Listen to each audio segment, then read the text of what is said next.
Bathukamma Guinness book record నెలకొల్పడం సంతోషంగా ఉందన్నారు సాంస్కృతిక సారథి చైర్పర్సన్ వెన్నెల. 2 రికార్డులు రావడం గర్వంగా ఉందని చెప్పారు. ఇక బతుకమ్మ ఆడిన ఆడబిడ్డలందరికీ దక్కిన గౌరవం ఇదని అంటున్న వెన్నెలతో Kalpana face to face. Saroor Nagar స్టేడియంలో బతుకమ్మ సంబరాలు అంబరాన్నంటుతా ఉన్నాయి. పెద్ద ఎత్తున మహిళలంతా వచ్చి బతుకమ్మ సంబరాల్లో పాల్పంచుకున్నారు. ముఖ్యంగా చెప్పాలంటే బతుకమ్మ ప్రపంచ ఖ్యాతి సంపాదించింది. 2 గిన్నిస్ బుక్ రికార్డులు కూడా సాధించడం జరిగింది.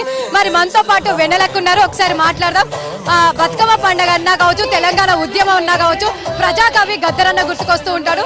మరి అట్లాంటి గద్దరన్న కూతురు వెన్నెలక్క మనతో పాటు ఉన్నారు. మరి వెన్నెలక్కతో మాట్లాడదాం. ఎందుకంటే మన బతుకమ్మ, మన సంస్కృతి, మన సాంప్రదాయం ప్రపంచ వ్యాప్తంగా కీర్తి సంపాదించింది. 2 గిన్నిస్ బుక్ రికార్డులు సంపాదించింది. అక్క, ముందుగా బతుకమ్మ దసరా శుభాకాంక్షలు. నీ కూడా చెల్లి. తెలంగాణ ఆడబిడ్డలకందరికీ బతుకమ్మ నవరాత్రి శుభాకాంక్షలు. అట్లాగే తెలంగాణ ఆడబిడ్డలకందరికీ మన బతుకమ్మ గిన్నిస్ రికార్డుల ఎక్కినందుకు ఇక్కడ 63.11 ఫీట్ల ఎత్తుల బతుకమ్మని, లోడు ఎన్నో టన్నుల పూలని, అన్ని న్యాచురల్ పూలని, మన పొలంలో, మన ఊర్లో, మన అడుగులో పండే పూలని తీసుకొచ్చి ఇక్కడ పేర్చి గిన్నిస్ రికార్డ్ సాధించిన మన ఆడబిడ్డలకందరికీ ప్రత్యేక వందనాలు. ఈ అవకాశం ఇచ్చిన మన ముఖ్యమంత్రి వర్యులు రేవంత్ అన్న గారికి, బట్టి విక్రమార్క అన్న గారికి, అట్లాగే టూరిజం అండ్ కల్చరల్ డిపార్ట్మెంట్ శాఖ మన మంత్రి గారు జూపల్లి కృష్ణారావు అన్న గారికి, అట్లాగే మన సీతక్క గారికి. ఎందుకంటే మనకి ఇక్కడికి వచ్చిన వాళ్ళందరూ సెల్ఫ్ హెల్ప్ గ్రూప్స్, మెక్మా, అన్ని అంగన్వాడీ టీచర్స్ అందరు 1500 మంది స్త్రీలు ఇక్కడ. ఒక గిన్నిస్ రికార్డ్ ఏంటంటే మన బతుకమ్మ 63.11 ఫీట్ల ఎత్తుల మన బతుకమ్మ గిన్నిస్ రికార్డ్ ఎక్కితే, ఇంకొకటి మన స్త్రీలందరూ బతుకమ్మ పాట మీద లయబద్ధంగా ఆడి ఒక గిన్నిస్ రికార్డ్ ని బ్రేక్ చేసి కొత్త గిన్నిస్ రికార్డ్ ని ఎక్కించినందుకు అందరికి శుభాకాంక్షలు. బతుకమ్మ అంటేనే మన పండగ, మన ఆడబిడ్డల పండగ. సో మీకు బతుకమ్మ అనగానే ముందుగా గుర్తుకొచ్చేది కావచ్చు, ఒక జ్ఞాపకంగా కావచ్చు, ఏ విధంగా ఉంటుంది? బతుకమ్మ అనగానే దాని మీనింగ్ బతుకు తల్లి, బతికించుకోవడమే బతుకమ్మ.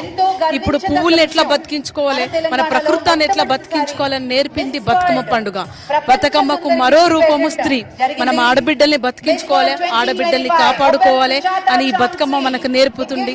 ఇప్పుడున్న సమాజాన్ని ఆడపిల్లకు గౌరవం, ఆడపిల్లకు తన స్పేస్ తనకిచ్చి తను బతికించుకోవాలని నేర్పుతుంది. చిన్నప్పటి నుంచి బతుకమ్మ అనగానే ఆడపిల్లలు బతుకమ్మ అనగానే వాళ్ళకి ఎన్ని కష్టాలున్నా, ఎన్ని కన్నీళ్ళున్నా, వాళ్ళకున్న సీర, బొట్టు, గాజులు వేసుకొని వచ్చి దొరికిన పువ్వులతోని బతుకమ్మ ఆడేది.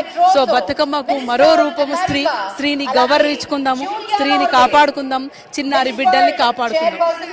కాదక్క, మీరొచ్చాక ఖచ్చితంగా పాట పాడాలక్క. ఎందుకంటే పాటల మీ నాన్నగారు ఎలానో మీరు కూడా అలానే పాటలు పాడుతూ ఉంటారు. బతుకమ్మ మీద ఒక చిన్న పాట. గద్దరన్న రాసిన బతుకమ్మ 2 చరణాలు మీకోసం పాడతాను. బతుకమ్మ బతుకమ్మ ఉయ్యాలో, చదువుల బతుకమ్మ ఉయ్యాలో, చదువులు ఉంటే ఉయ్యాలో, ఆకాశం చేరుతాం ఉయ్యాలో. ఉన్నంగా బతుకమ్మ సంబరాలు అయితే అంబరాన్ని అంటున్నాయని చెప్పుకోవచ్చు. 2 గిన్నిస్ బుక్ రికార్డులతో పాటు దాదాపు తెలంగాణ ఆడపంచులంతా కూడా ఒకే వేదిక మీదకి వచ్చి 1500 మంది ఒకే స్టెప్ తో బతుకమ్మ ఆడారు. సో అదే విధంగా 10,000 మంది సరూర్ నగర్ స్టేడియం కి వచ్చి బతుకమ్మ వీక్షించడం కూడా జరిగింది. ఇక ఓవరాల్ గా చూసుకున్నట్టయితే బతుకమ్మ సంబరాలు అంబరాన్ని అంటాయనే చెప్పుకోవచ్చు. కెమెరా పర్సన్ మహేష్ తో కల్పన, హైదరాబాద్.